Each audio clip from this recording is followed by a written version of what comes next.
Cerita dari Republik Wayang, Wisanggeni si Racun Api. Bambang Wisanggeni adalah nama seorang tokoh pewayangan yang tidak terdapat dalam Wiracarita Mahabharata, karena merupakan tokoh asli ciptaan pujangga Jawa yang hak patennya sudah didaftarkan di Republik Wayang. Ia dikenal sebagai putra Arjuna yang lahir dari seorang bidadari bernama Batari Dresanala, putri Batara Brahma. Wisanggeni merupakan tokoh yang sangat istimewa dalam pewayangan Jawa.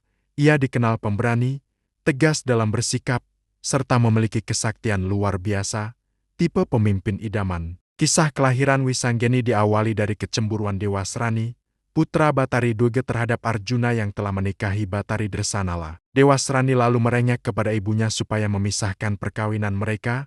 Dwege pun menghadap kepada suaminya, yaitu Batara Guru, raja para dewa. Atas desakan Dwege, Batara Guru yang sayang anak lalu memerintahkan agar Batara Brahma menceraikan Arjuna dan Dresanala. Keputusan ini lalu ditentang keras oleh Batara Narada selaku penasihat Batara Guru. Ia pun lalu mengundurkan diri dari jabatan penasehat dan memilih membela Arjuna. Brahma yang dapat kuasa, tidak bisa menolak perintah ini, lalu segera menyuruh Arjuna pulang ke alam dunia dengan alasan Dresanala hendak dijadikan Batara Guru sebagai penari di kahyangan utama. Ini merupakan promosi lo. Itu kira-kira bujukan Brahma kepada menantunya. Arjuna pun menurut tanpa curiga, lah yang menyuruhkan dewa, masak bohong, mertuanya lagi. Dewa kan juga termasuk anggota DPW Dewan Perwakilan Wayang bukan DPR.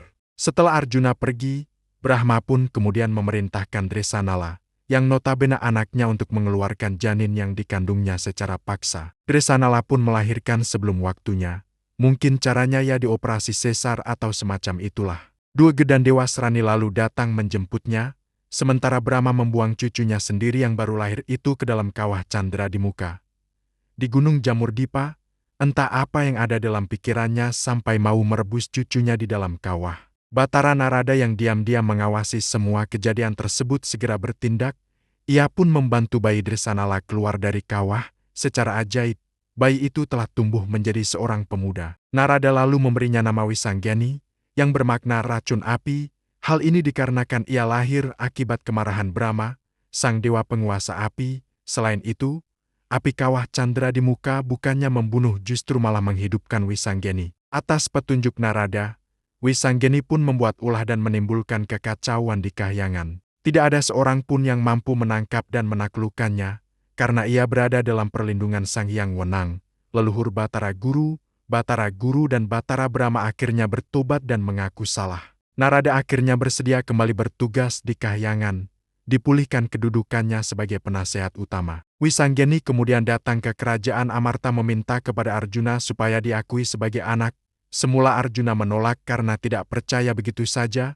Terjadi perang tanding di mana Wisanggeni dapat mengalahkan Arjuna dan para Pandawa lainnya. Setelah Wisanggeni menceritakan kejadian yang sebenarnya, Arjuna pun berangkat menuju kerajaan Tunggulmalaya, tempat tinggal Dewasrani. Melalui pertempuran seru, ia berhasil merebut Dresanala kembali. Secara fisik, Wisanggeni digambarkan sebagai pemuda yang terkesan angkuh dan sombong, namun hatinya sangat baik dan suka menolong.